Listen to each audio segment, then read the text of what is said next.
Hello once again, readers of good books. My name is Nick Pell, and this is once again coming from my white room.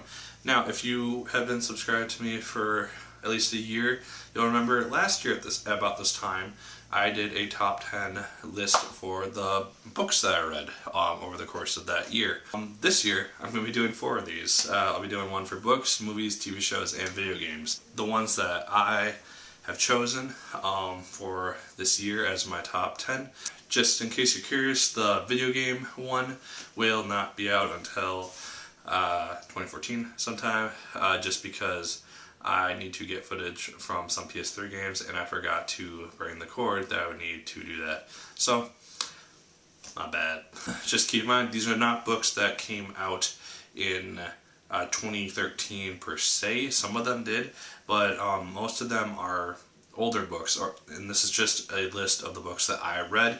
Most of them have been reviewed on this channel. I'm pretty sure all of them have been reviewed on this channel actually, and so I'll put links to that in this general vicinity somewhere. So let's get started.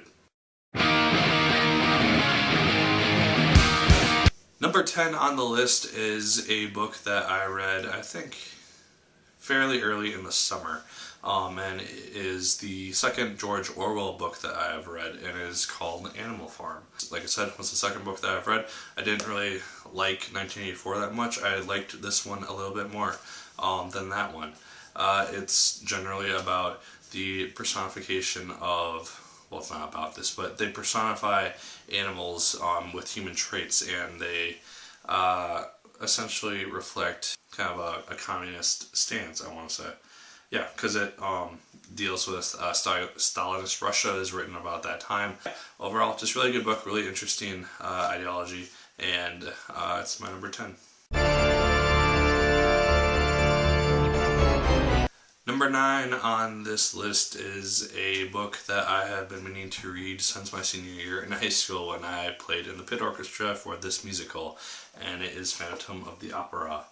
The original text is much different than the actual musical itself. It portrays a similar story, but it's done in a much more different way than the musical itself. The musical is kind of more romanticized, while the book is a little more gritty and dark, and that's probably what I liked about it. It's just got a very interesting story, and you get to see the Phantom and Christine and Raoul, and just see them in kind of different lights than you would in the actual Broadway production and the movie itself. So, yeah, Phantom of the Opera, my number 9 choice for books that I've read this year. Now, my number 8 choice is a book that I've been meaning to get at for some time, and over the summer I was finally able to do that with Ray Bradbury's Fahrenheit 451. The man recently passed away, so that's kind of my incentive for reading it. And yeah, it's a really interesting book. It depicts a society where books are burned, and the idea of gaining knowledge from them is just so taboo that nobody does it, and books are burned for that purpose.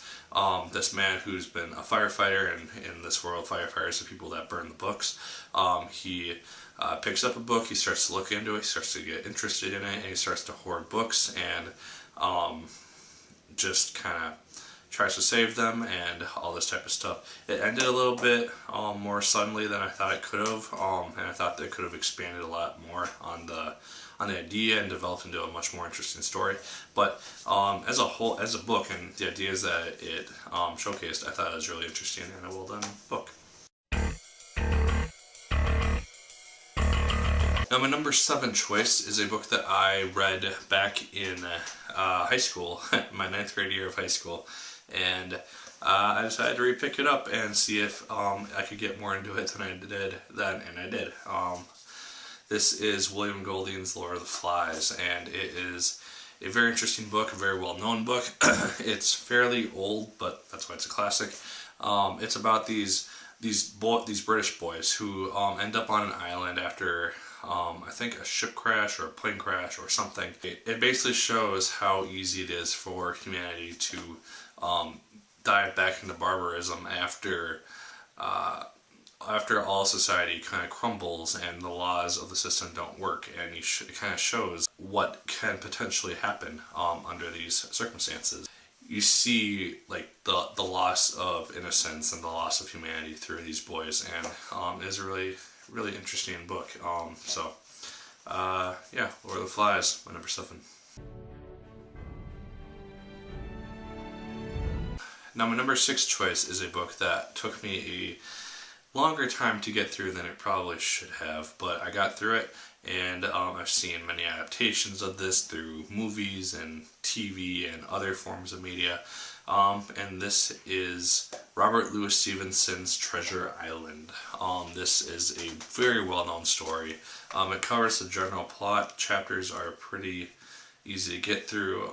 It's fairly short, but I struggled to get through it for some reason. I don't know why. Maybe it's because I wasn't focused, but regardless, it's a very good story. It follows the adventures of Jim Hawkins, who is this boy who gets kind of swept up into this pirate-esque adventure, and has to deal with kind of pirate betrayal and finding buried treasure and all this type of stuff that we've seen for however long in medias. And yeah, it's just a really interesting story, really interesting adventure, and one that really grasped my attention once I finally got into it. So yeah, Treasure Island, number 6. Now we're getting into the books that I really got into. These are books that I would go back and read if I had the time to do it. But yeah, these are books that really hit me. I got really enveloped into, and books that I really enjoyed. So my number 5 is a book that I read in college, and I had to return it because I rented it, so I don't have it with me.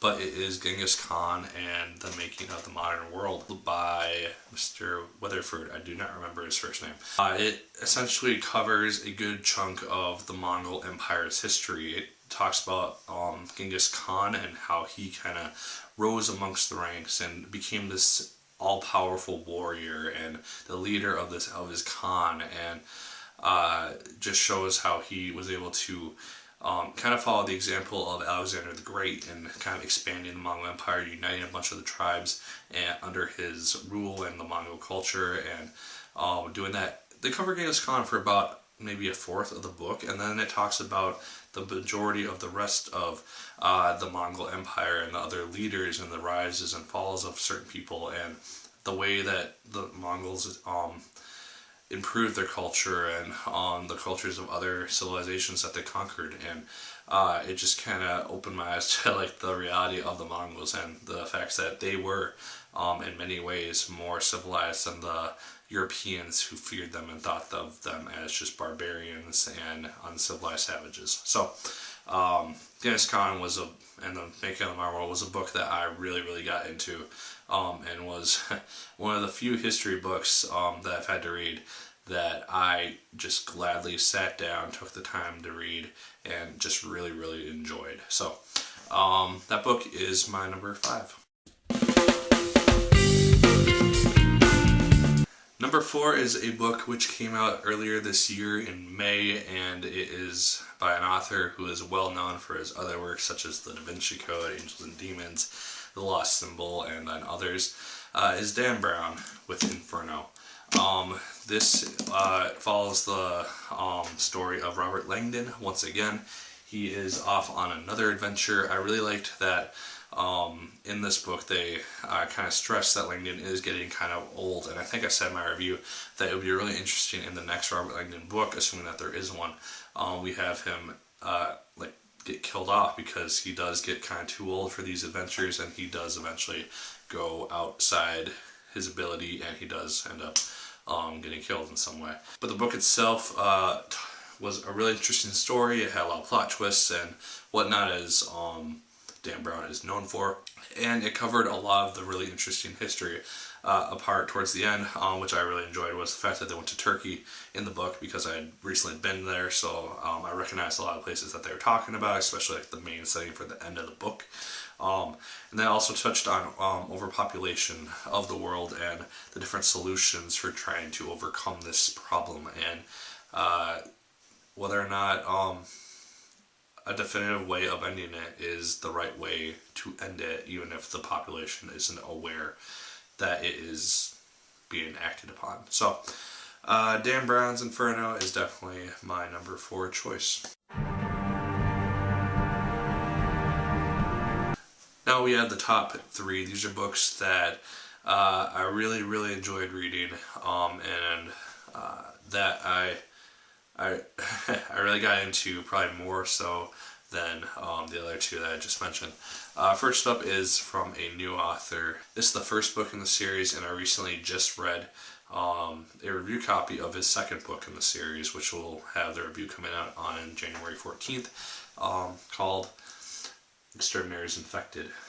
This is, like I said, the first book in the Exterminator series is by James DeSantis. It's a really, really good novel. There are issues with it because it's a first novel of a new author, but the story in and of itself is really interesting, really gripping. It's really easy to get enveloped into this world of the Exterminators versus the Summoners, and following the lives of these 4 boys as they get kind of brought into this world that they at first knew nothing about, and seeing these 4 people who would probably never really be friends outside of school kind of join together and become a team, and just seeing the lives, or the loss and the lives of all the people that are a part of this book. And so it's definitely a guy to look out for.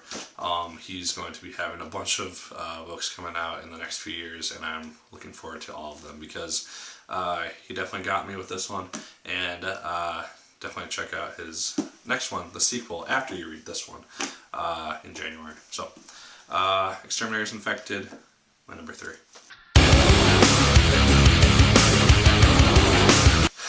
Now, I was kind of debating between these next 2 because they're both really, really good books. None of them came out this year.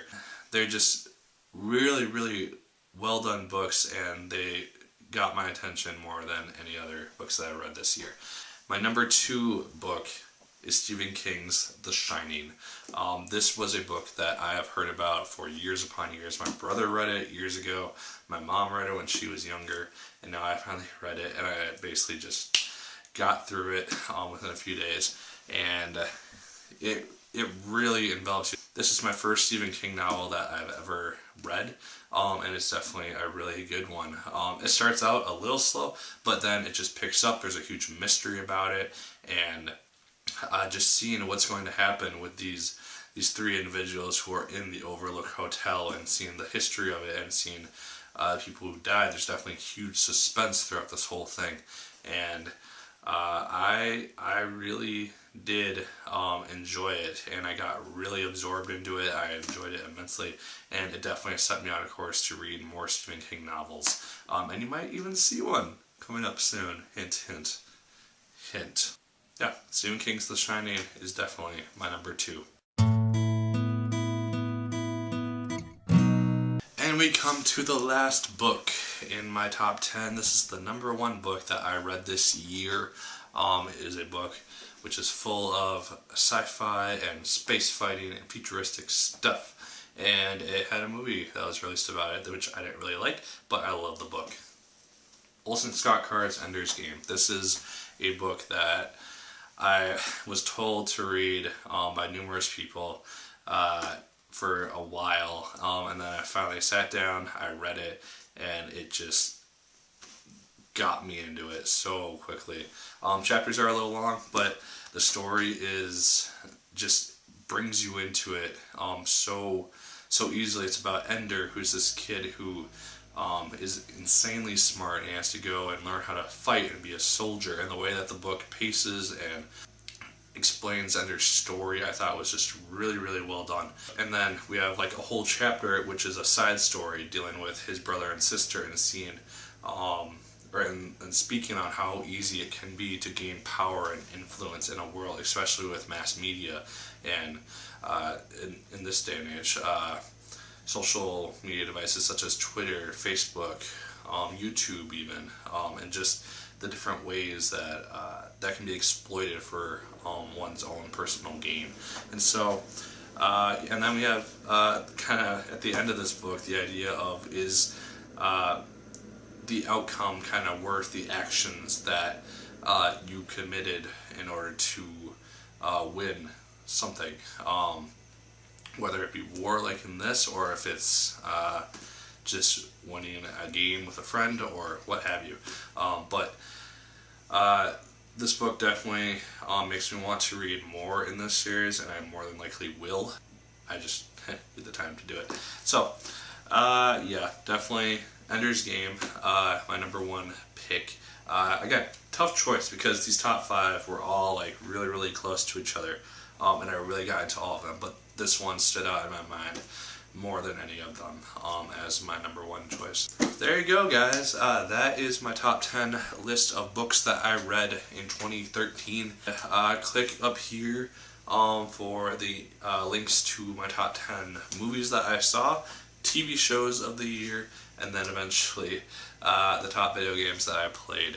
Leave your top 10 list down below. Let me know what you thought of my list if you so choose. Like, comment, favorite, and subscribe if you so choose. I'd appreciate it immensely, as always. Have a wonderful new year. As always, my name is Nick Pell, and as always, keep on reading.